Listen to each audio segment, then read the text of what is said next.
In this video, I'm going to show you how to change your Cash App PIN if you forgot it. If you're in a situation where you forgot your PIN, do not worry. Here's exactly what you need to do.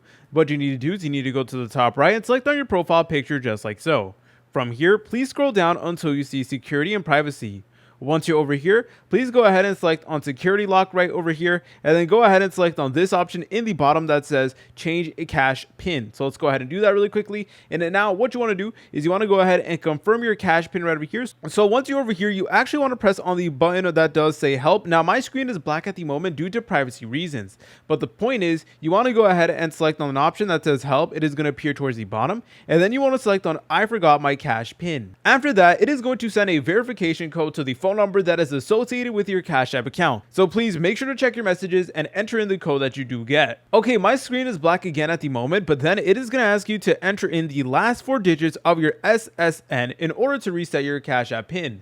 So please go ahead and enter it in. All right, so I just did that. And again, unfortunately, I don't think you can see my screen at the moment, but after you're done with that, it is then going to go ahead and ask you to enter in a new PIN. So please go ahead and do that really quickly and make sure that it is something that you're able to remember. So guys, I recommend that you guys write it down on a piece of paper, save it to your device notes, etc. And then afterwards, you should be good to go, and you may get a notification informing you that your Cash App PIN has been changed. If you guys found this video helpful, make sure to leave a like and subscribe. I'll see you in the next tutorial.